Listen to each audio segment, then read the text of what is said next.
warahmatullahi wabarakatuh.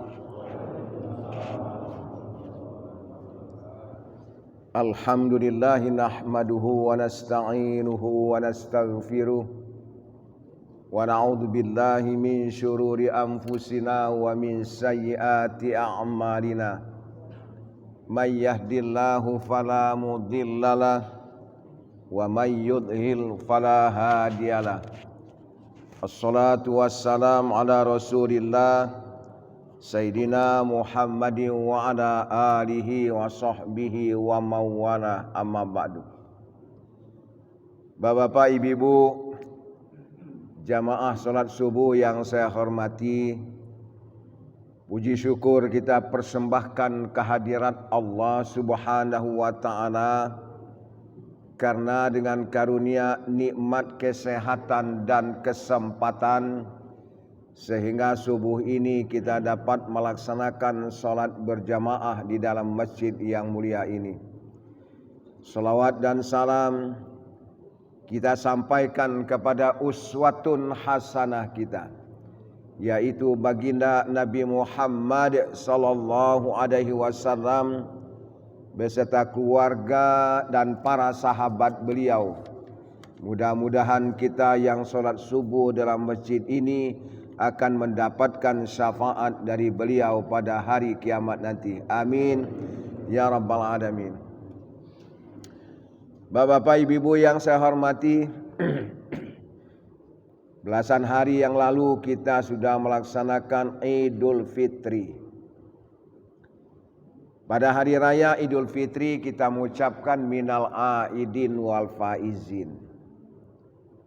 Pernah saya tanya dengan seorang bapak, apa pak arti minal aidin wal faizin? Dijawabnya, mohon maaf lahir dan batin. Itu keliru itu. Minal aidin wal faizin itu adalah ucapan Nabi dan para sahabat pulang dari Perang Badar. Perang Badar adalah perang yang terbesar pada waktu itu, langsung dipimpin oleh Rasulullah. Menurut logika umat Islam kalah. Kenapa? Karena umat Islam jumlahnya hanya 300 orang, menghadapi musuh sebanyak 1000 orang, dengan alat yang canggih menurut ukuran pada waktu itu. Menurut logika umat Islam kalah. Tapi dengan rahman Allah, pulang dari Perang Badar mendapatkan kemenangan yang gemilang. Disambut oleh penduduk Madinah, selamat datang para pejuang. Dijawab oleh Nabi dan para sahabat, minal aidin wal faizin. Kita kembali dari perang wal faizin, mendapat kemenangan. Inilah ucapan yang kita laksanakan pada Idul Fitri. Kembali dari perang melawan hawa nafsu sebulan penuh bulan Ramadan. Berjuang dengan ikhlas karena Allah, amal ibadah, untuk mendapatkan rahmat dan ampunan Allah. Keluar bulan Ramadan, kita berhak untuk mengucapkan minal aidin wal faizin. Artinya sebenarnya yang mengucapkan minal aidin wal faizin itu wong yang puasa sebulan penuh. Kadang puasa, kadang tidak, kadang puasa, kadang tidak. Itu kan menang kalah. Tengoklah orang-orang yang takbirannya semangat, itu wong wasonian itu. Allahu Akbar, Allahu Akbar, pagi-pagi. Semangat, Allahu Akbar, Allahu Akbar, ya Allah saya menang, ya Allah saya menang. Tapi kapan dia takbirannya? Allahu Akbar, Allahu Akbar. Hai, lesu. Ngapa? Malu dia kawan, kata kawan takbiran puasa tidak. Nah ini yang kita ucapkan itu, kita sudah menang. Yang paling sulit memelihara kemenangan itu. Ini sudah saya sampaikan pada pertemuan kita sesudah Ramadan yang lalu. Kita pertahankan itu. Bapak-bapak, ibu-ibu yang saya hormati, kesempatan ini akan saya sampaikan. Ada seorang yang bernama Abu Dzar datang menghadap Rasulullah. Ya Rasulullah, berilah saya petunjuk, berilah saya saran agar saya selamat dunia, selamat akhirat. Lalu Nabi Muhammad memberikan wasiat, ada 3 wasiatnya. Wasiat ini ditujukan kepada Abu Dzar, namun pada umumnya adalah seluruh umat Nabi Muhammad SAW. Yang pertama wasiat Nabi, perbaikilah kapalmu, karena kapal itu akan mengarungi samudra yang luas. Yang kedua, perbanyakkanlah bekalmu, karena perjalananmu sangat jauh. Yang ketiga, buangkanlah bebanmu yang akan menghambat dalam perjalananmu. 3 pesan Nabi. Kalau pertemuan yang lalu 3 pesan Nabi kepada Abu Sa'id Al-Khudri. Ini pesan Nabi kepada Abu Dzar. Agar kita selamat dunia, selamat akhirat, kata Nabi, perbaikilah kapalmu. Karena kapal itu akan mengarungi samudra yang luas. Memang selamat atau tidak menempuh samudra yang luas tergantung dengan kapalnya. Apabila kapalnya baik, perangkat-perangkatnya baik, insya Allah selamat menempuh samudra yang luas. Apa yang dimaksud oleh Nabi kapal? Yang dimaksud oleh Nabi kapal adalah hati kita. Selalulah kita memperbaiki hati kita. Karena hati inilah yang menentukan kita orang baik atau orang jahat, selamat atau tidak hidup dunia sampai akhirat tergantung dengan hati. Maka Nabi Muhammad SAW menyatakan, ala wa inna fil jasadi mudghah, idza saluhat saluhal jasadu kullu, wa idza fasadat fasadal jasadu kullu, ala wahyal qalb. Hadis riwayat Bukhari dan Muslim. Ketahuilah, kata Nabi, pada tubuh kita ini, pada jasad kita ini ada segumpal daging. Apabila daging itu baik, baiklah seluruh badan.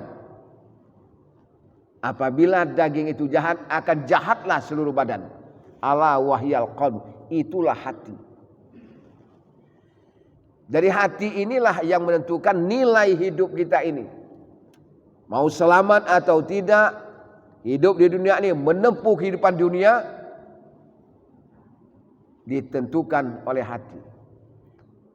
Sama dengan selamat atau tidak menempuh samudera yang luas, tergantung dengan kapal. Selamat atau tidak menempuh kehidupan ini, tergantung dengan hati. Maka Nabi mengatakan, perbaikilah hatimu, karena hati itulah akan menentukan selamat atau tidak hidup di dunia ini. Menurut Imam Ghazali dalam buku Ihya Ulumuddin, manusia itu hatinya harus punya nurani.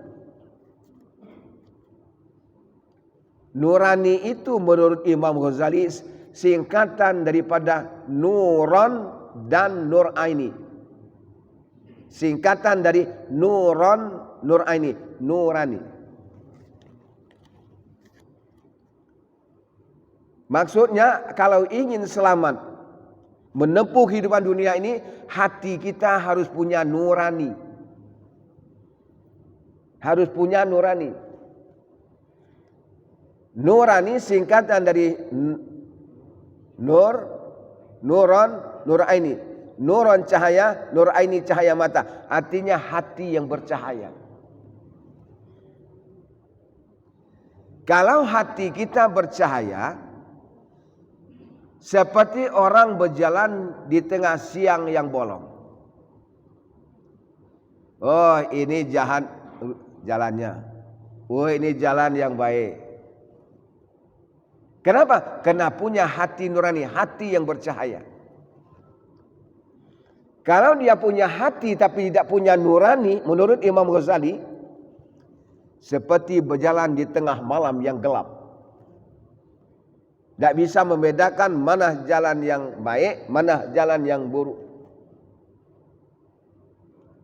Kenapa? Karena hatinya tidak punya nurani, hatinya tidak punya bercahaya.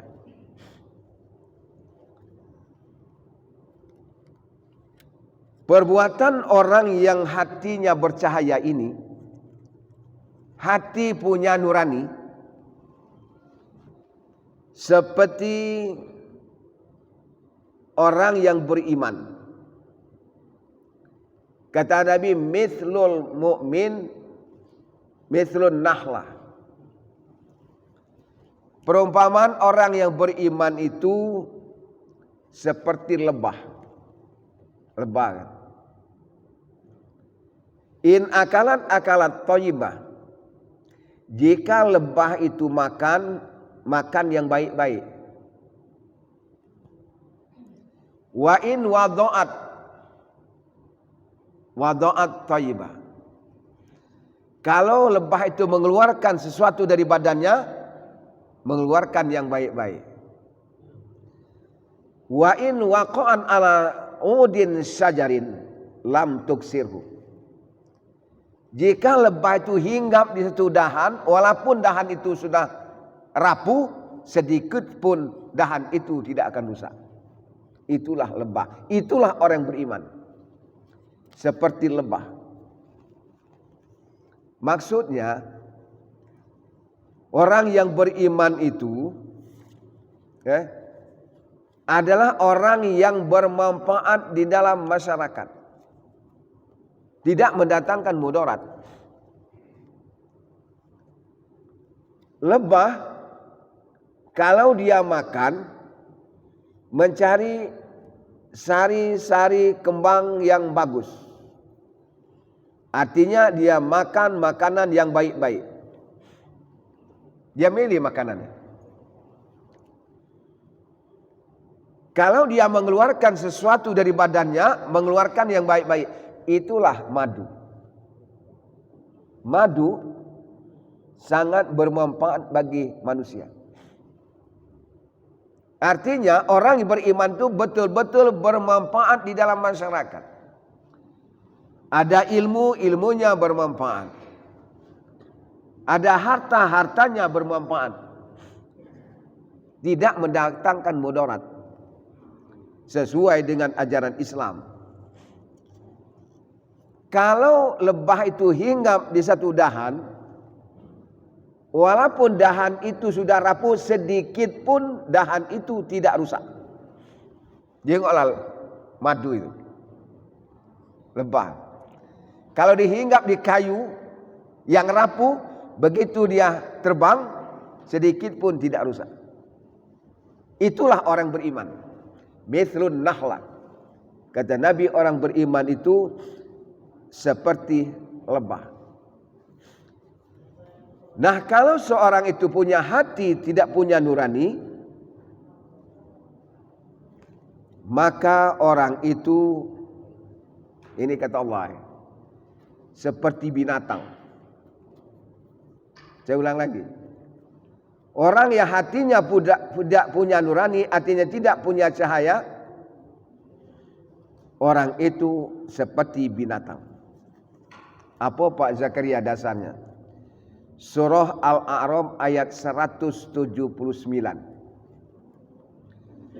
Walaqad dzara'na li jahannama katsiran minal jinni wal ins lahum qulubun la yafqahuna biha wa lahum a'yunun la yubsiruna biha ولهم آذان لا يسمعون بها أولئك كالأنعام بل هم أضل أولئك هم الغافلون.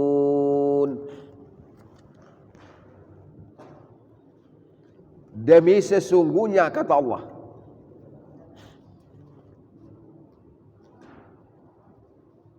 kebanyakan yang dalam neraka jahanam adalah jin dan manusia. Kebanyakan dalam neraka jahanam jin dan manusia. Mau ngapa? Lahum qulubun la yafqahuna biha. Mereka punya hati tapi tidak memperhatikan kekuasaan Allah. Mereka punya mata tidak dipergunakan untuk melihat kekuasaan Allah. Mereka punya telinga tidak dipergunakan untuk mendengarkan ayat-ayat Allah. Ulaika kal an'am kata Allah. Mereka itu seperti binatang. Balhum adol, bahkan lebih jelek daripada binatang. Ulaika kal an'am. Seperti binatang bahkan lebih jelek. Mereka itulah orang-orang yang lalai. Oleh karena itu hati ini sangat menentukan. Alhamdulillah majelis taklim ini dalam rangka apa? Untuk memperbaiki hati kita supaya punya nurani. Kalau mata kita dipergunakan untuk melihat kekuasaan Allah, telinga kita dipergunakan untuk mendengarkan ayat-ayat Allah, insya Allah kita terhindar dari ancaman Allah Subhanahu wa ta'ala. Tentang hati ini Pak Bu, dengan tegas Allah Subhanahu wa ta'ala menyatakan dalam surah At-Tin. Kita hafal semua surah At-Tin. Wat-tini waz-zaituni wa turi sinina wa hadzal baladil amin. Empat ini kebutuhan manusia. Wat-tin, demi buat tin. Waz-zaitun,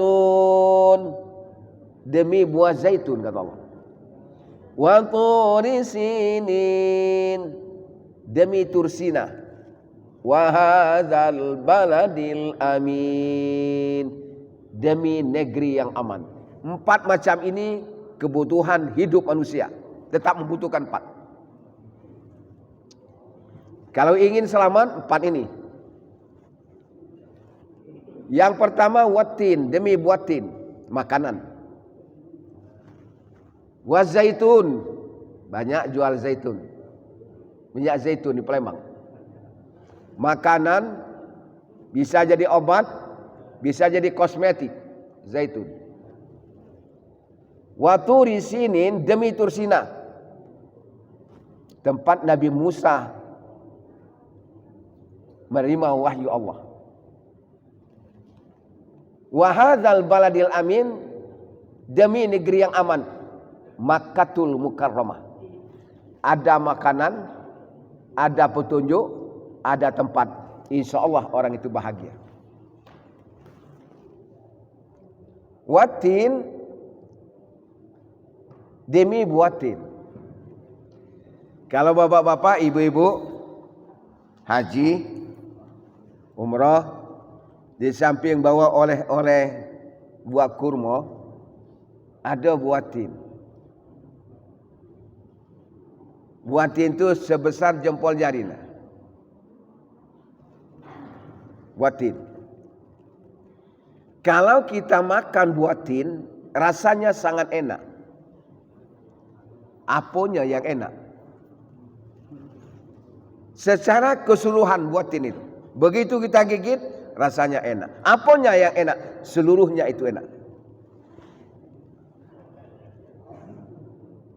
Kalau kita gigit buah yang lain, umpamanya anggur, kulitnya sangat tipis. Yang terasa pertama kulitnya.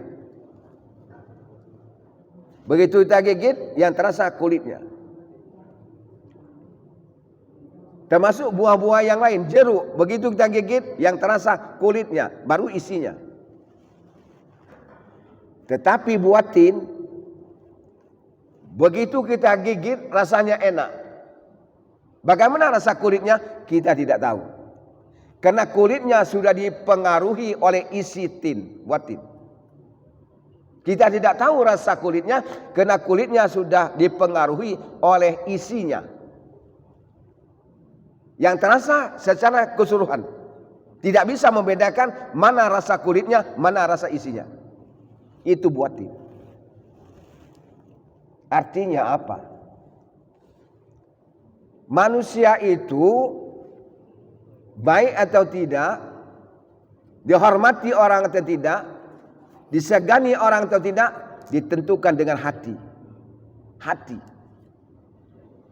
Bukan karena kecantikannya, bukan karena kegantengannya, yang menentukan manusia itu adalah hati nurani. Oleh karena itu, hati kita selalu diperbaiki. Sebab Pak Bu, manusia itu terdiri dari dua jasad. Kita ini ada dua jasad. Jasad kasar, jasad halus. Bapak-bapak, ibu-ibu, terdiri kita ini dua jasad. Jasad kasar, jasad halus. Jasad kasar perlu diberi makan. Kalau tidak diberi makan, bisa mati. Jasad halus, itulah hati. Perlu diberi makan. Kalau tidak diberi makan, hati bisa mati. Makanan jasad kasar berbeda dengan makanan jasad halus. Makanan jasad yang kasar berupa materi. Termasuk yang dibagikan itu nah. Itu makanan jasad kasar. Kalau sudah makan, jasad segar, sehat.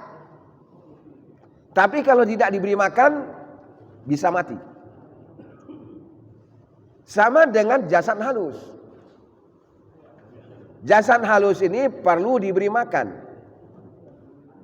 Kalau tidak diberi makan, bisa mati juga. Apa makanannya? Inilah Majelis Taklim. Jadi pagi ini ada makanan jasad kasar, ada makanan jasad halus. Makanan jasad halus, ilmu pengetahuan dan agama. Bapak-bapak, ibu-ibu yang saya hormati, oleh karena itu untuk memperbaiki hati, sering-seringlah datang ke tempat yang baik. Sering-seringlah datang ke majelis taklim. Sering-sering datang ke masjid. Sering zikir pada Allah Subhanahu wa taala. Insyaallah hati kita makin lama makin baik. Akhirnya hati kita punya nurani. Kalau dia punya nurani, hati kita punya nurani, oh ini hak wong, jangan diganggu. Oh ini hak kita, diambil. Kenapa? Punya hati nurani. Tapi kalau orang itu tidak punya hati nurani, bukan lagi 3H. Kalau 3H, halal, haram, hantam. Ini 5. Kalau dia tidak punya hati nurani, halal, haram, hantam, hak wong, hakku, hakku, hakku. Kenapa? Tidak punya hati nurani. Kalau dia punya hati nurani, punya ini punyaku, hakku, ini punya uang, jangan diganggu. Ini sekarang itu bukan hati gue lagi, halimo. Halam, haram, hantam, hak uang, hakku. Bapak-bapak, ibu-ibu yang saya hormati. Lalu yang kedua, pesan Nabi kepada Abu Dzar, perbanyakkanlah bekalmu karena perjalananmu sangat jauh. Pak, Bu, perjalanan kita ini sangat jauh. Sudah alam dunia ini masuk alam barzah. Sudah alam barzah bangkit alam mahsyar. Menempuh alam hisab. Akhirnya yang terakhir alam akhirat. Nah, oleh karena perjalanan ini sangat jauh, perlu bekal yang banyak. Perlu bekal yang banyak. Jangan sampai belum sampai ke tujuan terakhir, bekal sudah habis. Apa bekal itu? Bekal kita adalah amal yang soleh dan ibadah pada Allah Subhanahu wa Ta'ala. Itulah yang bisa nolong kita. Di dunia sudah ditolong oleh amal ibadah. Di dalam Al-Quran surah At-Talaq ayat 2 dan 3. Wa may yattaqillaha yaj'al lahu makhraja wa yarzuqhu min haitsu la yahtasib. Siapa yang takwa pada Allah, Tuhan akan menjadikan jalan keluar.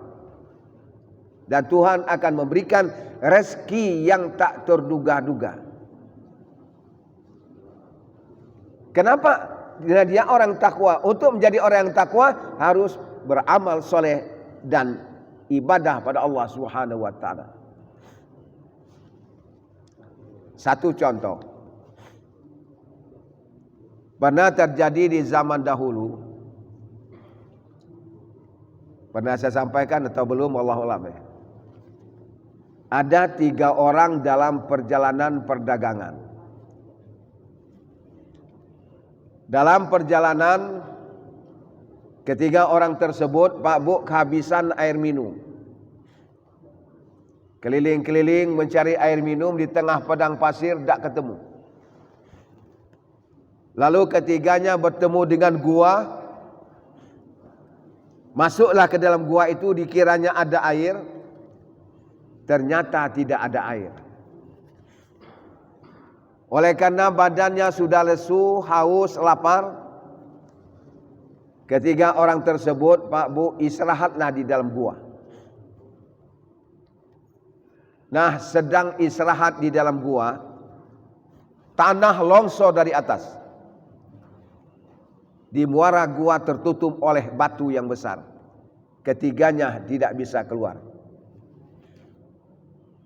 Muara gua ini tinggi, alat tidak ada. Bicaralah di antara uang bertiga itu. Kita ini mati katanya dalam gua ini. Kalau tidak pertolongan Allah mati. Ngapa? Muara gua ini tinggi, sudah tertutup oleh batu yang besar, alat tidak ada. La haula wala quwata illa billah. Coba katanya, siapa di antara kita bertiga ini bertakwa kepada Allah, mudah-mudahan amal ibadahnya diterima Allah, doanya dikabulkan oleh Allah. Bicaranya satu orang di antaranya. Dahulu katanya, saya punya seorang ibu, bapak saya tidak ada lagi. Biasanya ibu pulang dari kebun katanya waktu zuhur. Saya siapkan minuman ibu waktu zuhur segelas air susu. Nah, pada hari itu katanya, ibu tidak pulang waktu zuhur, pulangnya sudah menjelang maghrib. Oleh karena ibu pulangnya terlambat, susu itu sudah berubah. Tidak bisa diminum lagi. Hijau Kituang Palembang sudah basi. Namun niat saya adalah ikhlas untuk ibu. Ya Allah, ya Tuhanku, mintalah ya Allah niat baikku untuk ibu diterimamu ya Allah. Kabulkan ya Allah doa kami agar kami bisa keluar di dalam gua ini. Sudah dia berdoa Pak Bu, melihat ke atas langit kelihatan lebih kurang 3 jari. Artinya apa? Bergeser sedikit. Kenapa bergeser sedikit? Karena niat yang baik sudah nilai 1 ibadah. Niat yang baik. Sama dengan bapak-bapak, ibu-ibu. Niat malam tadi ingin datang ke masjid, mendengarkan ceramah, mendengar tausiah. Tahu-tahunya ada uzur, tidak bisa datang. Niat yang baik sudah nilai 1 ibadah. Tidak bisa keluar, cuma 3 jari berjari. Lalu yang kedua berbicara. Dahulu katanya, saya termasuk orang yang paling kaya waktu masih muda. Ini hadis hadis ini. Pada satu hari katanya datang wanita cantik mau meminjam uang pada saya. Lalu saya jelaskan berapa yang adinda mau pinjam saya beri. Tapi terus terang, minjam duit aku ini ada syaratnya. Kata wanita itu, apa syaratnya? Kalau adinda tidak banyak syaratnya, cuma sikok baik. Berapa yang akan dipinjam saya beri, tapi dengan syarat saya mau nikah denganmu. Mencari kesempatan dalam. Wanita itu minta tempo, besok akan dijawab, karena akan musyawarah dulu dengan keluarga.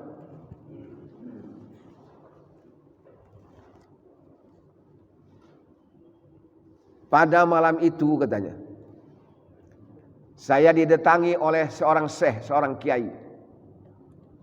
Bertanya pada saya, apakah memang benar saudara akan meminjamkan uang pada wanita tersebut dengan janji wanita itu akan dikawini? Saya jawab iya. Lalu syekh tersebut katanya memberikan nasihat pada saya. Kesimpulan nasihatnya, tidak boleh orang Islam mencari kesempatan dalam kesempitan. Akhirnya saya sadar. Keesokan harinya datanglah wanita itu mau minjam uang. Kata saya, berapa yang akan pinjam saya beri. Sudah diberikan uang, tidak jadi hutang piutang. Wanita itu kaget. Ngapa katanya? Saya sadar, tidak boleh orang Islam mencari kesempatan dalam kesempitan. Ambillah saya ikhlas. Berdoa dia. Sudah dia cerita itu berdoa. Ya Allah, ya Tuhanku, mintalah diterima ya Allah amalku ya Allah. Kabulkanlah doa kami agar kami bisa keluar dalam gua ini. Sesudah dia berdoa, melihat ke atas, batu langit kelihatan lebih kurang 6 jari. Artinya bergeser lagi 3 jari lebih kurang. Tidak bisa keluar. Cuma bergeser. Kenapa bergeser sedikit? Karena omongan sudah dicetuskan, omongan itu ditarik kembali. Kenapa? Karena datang orang ketiga memberikan nasihat. Alhamdulillah. Alhamdulillah. Ada perubahan, ada orang memberikan nasihat, petua, ada perubahan. Ini ndak. Ngapa kau duit aku ni kan? Orang memberikan nasihat, enak kalau masuk kanan, keluar kiri. Alhamdulillah. Kalau orang memberikan nasihat, masuk telinga kanan, keluar telinga kiri, alhamdulillah. Kalau masuk telinga kanan, keluar telinga kanan, innalil mantol. Khatamallahu ala qulubihim wa ala sam'ihim wa ala absarihim ghishawah. Hati mereka sudah tertutup, pendengaran mereka sudah tertutup. Walahum azabun azim, mereka akan mendapat azab yang dahsyat. Kalau masuk kanan keluar kiri, alhamdulillah. Ngapa? Lewat otak. Apa Pak Zakaria tu ngatakan aku? Umpama kan, kalau kita merasa, insya Allah ada perubahan. Tapi kalau mantol masuk kanan keluar kanan, sudah khatamallahu ala qulubihim wa ala sam'ihim wa ala absarihim gishawa, udah. Ngomong-ngomonglah kau, gawe aku kunian, hak kunian, duit aku kunian, ngapo? Ada perubahan itu. Tidak bisa keluar, Pak. Yang pertama tidak bisa keluar, yang kedua tidak bisa keluar, yang ketiga menentukan. Kata yang ketiga, dahulu saya tukang bayar gaji buruh. Tukang bayar gaji buruh. Pada satu bulan ada seorang buruh yang tidak datang, gajinya tidak diambil. Berbulan-bulan tidak datang. Lalu saya berikan gajinya itu pada 2 ekor kambing. Yang punya gaji bertahun-tahun tidak datang. Kambing 2 ekor itu makin lama makin banyak. Setelah kambing itu banyak, katanya, yang punya gaji datang mau mengambil gajinya. Saya katakan, kalau saudara mau mengambil gaji saudara, ambillah kambing yang banyak di padang itu. Orang itu marah pada saya seolah-olah saya itu mengejek. Mana mungkin, katanya, gaji saya sedikit diberikan kambing yang banyak itu. Saya jelaskan, memang gaji saudara sedikit, saya berikan pada kambing dapat 2 ekor. Oleh karena saudara bertahun-tahun tidak datang, kambing 2 ekor itu makin lama makin banyak, ambillah itu dari gaji saudara, saya ikhlas karena Allah. Diambillah, katanya, seluruh kambing itu, saya ikhlas. Ya Allah, ya Tuhan, mintalah ya Allah amal ikhlasku diterima-Mu ya Allah. Kabulkanlah doa kami agar kami bisa keluar dalam gua ini. Sesudah dia berdoa, datang petir dan guru melihat ke atas. Batunya sudah terpental, batunya sudah hilang. Inilah jaminan Allah. Wa may yattaqillaha yaj'al lahu makhraja. Siapa yang bertakwa pada Allah, Tuhan akan menjadikan jalan keluar. Ada-ada saja jalan keluar kalau kita betul-betul takwa pada Allah Subhanahu wa taala. Amal ibadah kita diterima Allah, doa kita akan diijabah oleh Allah Subhanahu wa taala. Ikhlas. Bapak-bapak, ibu-ibu yang saya hormati, maka bekal itu bisa menolong di dunia, sudah ditolong. Dengan amal soleh, ibadah kepada Allah bisa menolong dalam kesempitan, dalam kesusahan. Doa kita akan diijabah oleh Allah. Sudah hidup di dunia ini, sakarat. Siapa yang nolong sakarat? Tidak ada. Yang bisa nolong kita sakarat, amal soleh dan ibadah. Waktu sakarat. Bapak-bapak, ibu-ibu yang saya hormati. Nah, kalau orang itu selalu beramal soleh, selalu beribadah, begitu sakarat, insya Allah husnul khotimah. Makanya husnul khotimah itu orang yang belum meninggal. Ini saya baca di WA, telah meninggal Sanu bin Sanu, mudah-mudahan husnul khotimah. Apa dia juga itu? Kalau orang sudah meninggal dunia, laki-laki, Allahumma firlahu warhamhu dan seterusnya. Kalau dia perempuan, Allahumma firlaha warham. Bukan husnul khotimah. Kita sering berdoa, Allahumma tim hayatana bi husnul khotimah. Ya Allah, tutuplah hidup saya ini dengan husnul khotimah. Apa cirinya?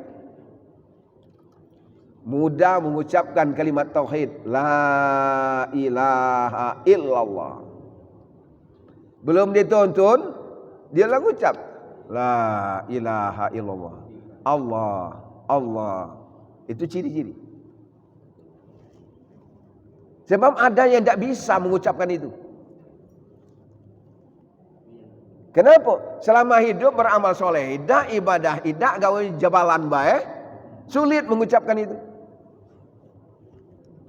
Makanya kata Nabi, laqinu mautakum la ilaha illallah. Talkinkanlah orang sedang sakarat menghadapi mati dengan kalimat la ilaha illallah. Man qala akhiru kalamihi la ilaha illallah dakhalal jannah. Kata Nabi, siapa yang akhir hayatnya mengucapkan kalimat la ilaha illallah dakhalal jannah, masuk surga. Masuk surga.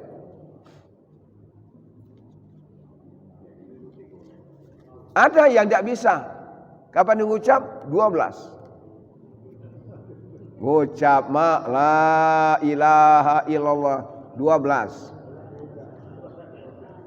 Apa 12 ini? Panggil itu ponaannya.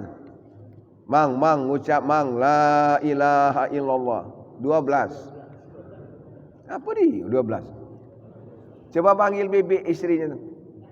Datang istrinya, kak ngucap kak la ilaha illallah 12. Kata istrinya, manggil anaknya, coba cari kawannya galak main gap siang malam itu, apa dia 12. Pergi anaknya, tempat kawannya. Kata anaknya, mang, tolong mang ke rumah. Ngapo kata kau? Ngapo bapak tu katanya ditelkin la ilaha illallah kapan ngomong 12. Oh, kira-kira katanya nak balak 12 ini. Bawa dia gap balak 12. Nang ngucap nang la ilaha illallah 12. Nah balak 12 mati 12. Itu bukan husnul khatimah, su'ul khatimah. Meninggalkan waktu hayat adalah orang yang jahat, su'ul khatimah. Nah, kalau dia sudah mengucapkan la ilaha illallah, artinya orang itu orang yang baik, selalu beramal soleh dan ibadah. Begitu sudah dikuburkan, meninggal dunia, orang menangis dan sedih. Ciri-cirinya. Begitu meninggal dunia, orang menangis dan sedih. Umpama. Aku datang sini lagi, rame. Banyak yang nangis. Banyak yang sedih. Ngapo Pak Bu nangis? Ini pengurus masjid kami tidak lagi. Siapa? Pak Gani tidak lagi. Umpama kan. Kapan tanya ngapo Pak? Woi beliau tu kalau jadi pengurus, yang muda dengar, yang tua dengar. Mudah kata-kata. Nah dia nak kata ni siapalah yang cocok pengganti sama dengan dia. Kata Nabi, fa innal malaikata yu'minuna ala ma taqulun. Semua malaikat kata Nabi minta pada Allah supaya tempatkan pada tempat yang baik, kerana dia didoakan adalah orang yang baik. Husnul khatimah. Jangan sampai kita meninggal dunia orang tepuk tangan dan terima kasih. Apa aduh Pak. No, ngocut tangan ibu-ibu, mati kau. Kapan tanya ngapa Bu? Syukur Pak Zakaria lah mati orang tu. Ngapa syukur kalau nak aman di komplek ini? Artinya selama dia hidup tidak mendatangkan manfaat, selalu mendatangkan mudarat. Begitu meninggal dunia, dak kata yang sedih, dak kata yang nangis. Semua orang terima kasih, hilang penyakit di kampung. Nah itu bukan husnul khatimah, su'ul khatimah.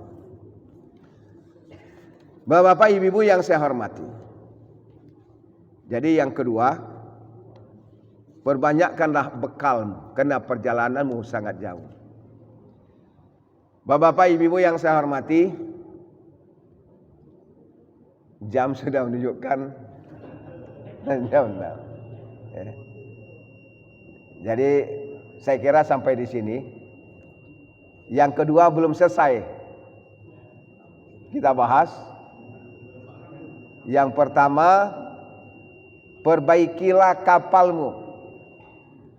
Karena kapal itulah akan menentukan selamat atau tidak menempuh samudera yang luas. Maksudnya, perbaikilah hatimu. Kata Imam Ghazali dalam buku Ihya Ulumuddin, hati itu harus punya nurani. Nurani singkatan dari nuron dan nuraini. Nuron cahaya, nuraini cahaya mata. Jadi artinya hati yang punya nurani, hati yang bercahaya. Kalau hatinya bercahaya, insya Allah orang itu selamat hidup dunia sampai akhirat. Oleh karena itu, termasuk hari subuh ini, majelis taklim ini dalam rangka memperbaiki hati supaya kita punya hati nurani. Sering diperbaiki, insya Allah orang itu selamat. Bapak-bapak, ibu-ibu yang saya hormati, yang kedua dan yang ketiga berikutnya akan saya sampaikan pertemuan yang akan datang. Sebelum ditutup, kalau ada yang mau tanya silakan. Assalamualaikum warahmatullahi wabarakatuh. Waalaikumsalam. Sebelumnya minta maaf kalau pertanyaan saya di luar materi yang kita sampaikan. Ya. Yang pertama, sebagaimana kita ketahui puasa Syawal jumlahnya 6 hari. Mengapa tidak 7, 9 atau 5? Katanya Allah menyukai bilangan yang ganjil. Oh, 6. Agak jauh dikit. Yang kedua, Ulang lagi yang tadi. Yang pertama. Yang pertama, puasa Syawal 6 hari. Mengapa tidak 7, 9 atau 5 yang ganjil? Katanya Allah menyukai bilangan yang ganjil. Yang kedua, bagaimana kalau kita berpuasa Ramadan penuh 1 bulan tetapi tidak berpuasa Syawal? Itu saja. Terima kasih. Assalamualaikum warahmatullahi wabarakatuh. Waalaikumsalam.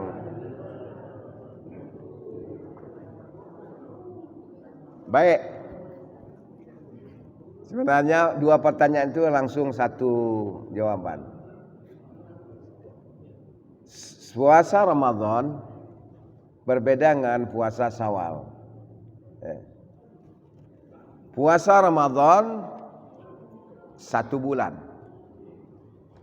Walitukmilul iddata walitukabbirullaha ala ma hadakum wa la'allakum tashkurun.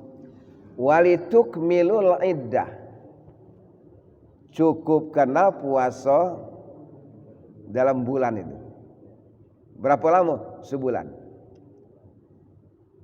Tadi banyak yang bertanya, Pak, ada yang puasanya hari Minggu lah puasa. Kita hari Senin puasa. Berarti kita terlambat. Ngapa Idul Fitrinya serempak? Berarti puasa kita kurang. Itu kan? Berarti puasa kita kurang, dah cukup sebulan. Di dalam Al-Quran, walitukmilul iddah. Cukupkanlah bilangan bulan. 1 bulan berapa hari? Mungkin 30, mungkin 29. Jangan dikatakan kurang. Di situ 1 bulan. 1 bulan itu mungkin 30 hari, mungkin 29 hari. Jadi jangan masalah itu. Ya jelas 1 bulan. Cuman cara menentukan itu ada berdasarkan hisab, ada berdasarkan ru'yah. Sama. Nah, sudah kita puasa sebulan penuh, lalu kita lanjutkan dengan puasa Syawal. Sebanyak berapa hari itu? 6 hari. Insya Allah. Kalau sudah melaksanakan yang wajib, melaksanakan yang sunat, yang sunat, insya Allah yang sunat-sunat inilah akan menutup kesalahan dosa-dosa yang telah lalu. Di dalam Al-Quran surah Hud ayat 114. Innal hasanati yudhhibnas sayyi'at. Sesungguhnya kebaikan-kebaikan itu akan menutup kesalahan-kesalahan yang telah lalu. Banyak kita baca dalam hadis penjelasan hikmah orang yang puasa Syawal sebanyak 6 hari. Dihitung sekian tahun yang akan datang pahalanya.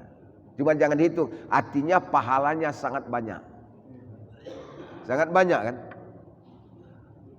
Sama dengan Lailatul Qadar. Siapa yang bertemu dengan Lailatul Qadar, ibadahnya min alfi syahrin. Lebih daripada 1000 bulan. 1000 bulan itu berapa tahun? Lebih kurang 83 tahun. Kalau matematik, 1000 bulan 83 tahun. Kalau macam itu dosa lagi ibadat. Nah 83 tahun dapat nilainya. Cuma jangan dihitung, itu nilainya. Ibadatnya sangat besar. Sama dengan dalam Al-Quran, yawaddu ahaduhum lau yu'ammaru alfasana. Di antara mereka ada yang ingin hidup 1000 tahun. Al-Quran 1000 tahun itu tidak kata mau sampai 1000 tahun. Nabi yang paling panjang umurnya Nabi apa? Nabi Nuh. Berapa umur Nabi Nuh? 950 tahun. Nabi Nuh itu 950 tahun. Sekian ratus tahun, 300 tahun berdakwah, cuma dapat uang 36. Ini sekali ceramah berapa datang? Akhirnya Nabi Nuh mengadu pada Allah, Rabbi inni da'autu qaumi laila wa nahara wa lam yazidhum illa firara. Dan Nabi Nuh, ya Allah ya Tuhanku, aku sudah berdakwah sekian ratus tahun ya Allah. Jangankan manusia ikut agamaku, bahkan dia lari padaku. Apa kata Allah? Bikin kapal. Siapa yang tidak masuk kapal, dia akan tenggelam, dimakan oleh banjir. Saya akan datangkan banjir. Ini ancaman Allah. Kata Nabi Nuh, ya Allah, mana cara bikin kapal? Pakai kayu. Mana nak kayu? Dia kata kayu, tanah tanduk. Kata Allah, bertanam dulu. Di mana dalam hati Nabi Nuh, mana tanam? Pucuk gunung itulah. Berapa lama Nabi Nuh nunggu kayu itu besar bikin kapal? 40 tahun. Ini cara Allah mengajar manusia. Kalau nak pakai yang enak, begawi. Nak makan yang enak, begawi. Ini makan enak, gaya enak, begawi tak. Akhirnya apa? Nodong, merampok. Ini diajari itu. Kalau Allah menghendaki kan mudah itu. Diajari. Sudah 40 tahun bikin kapal. Kata masyarakat, alang kebodoh Nabi Nuh ni.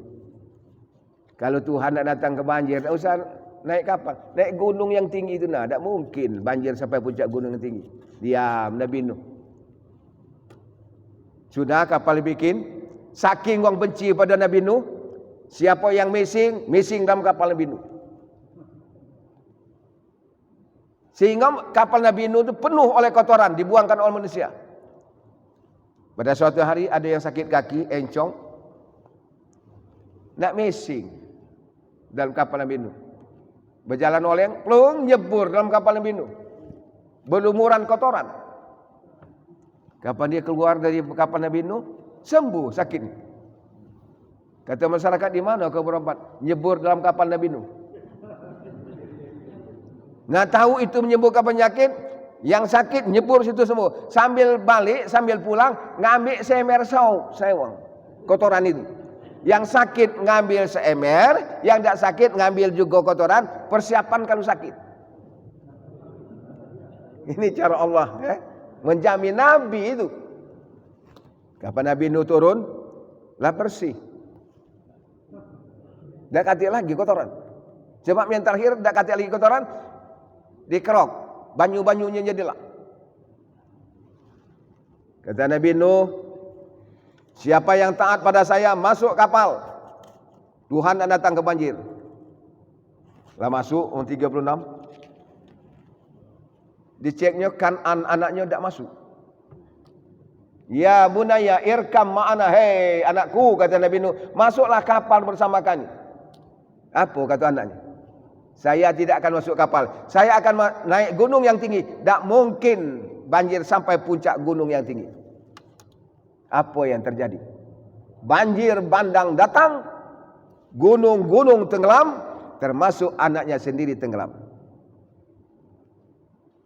Nabi Nuh mengadu pada Allah, ya Allah, bagaimana nasib anakku?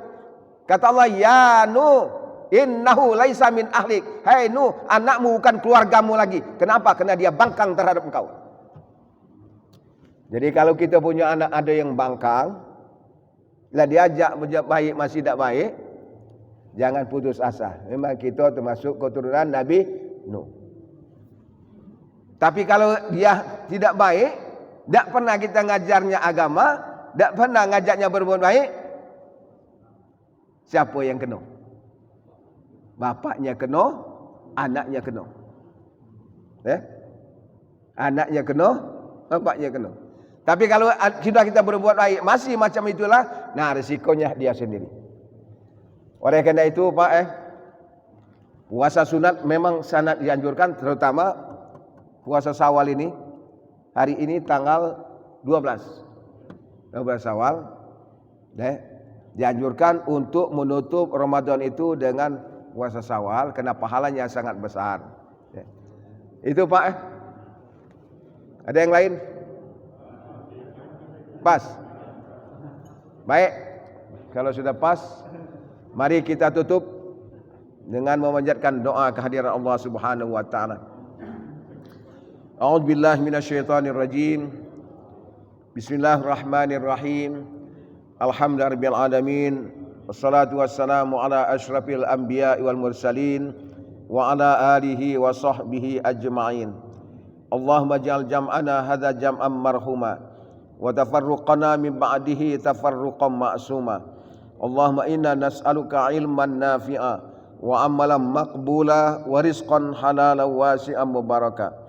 Rabbana taqabbal a'malana wa qira'atana wa du'aana innaka antas samiul alim wa tub 'alaina innaka antat tawwabur rahim. Rabbana 'alaika tawakkalna wa ilaika anabna wa ilaikal masir. Rabbana atina min ladunka rahmatan wa hayyi' lana min amrina rasada wa hayyi' lana min amrina rasada wa hayyi' lana min amrina rasada. Rabbana atina fid dunya hasanah wa fil akhirati hasanatan wa qina adzabannar. Wa sallallahu ala sayyidina Muhammad wa ala alihi wa sahbihi ajma'in. Subhana rabbika rabbil izzati amma yasifun wa salamun alal mursalin walhamdulillahi rabbil alamin. Wassalamualaikum warahmatullahi wabarakatuh.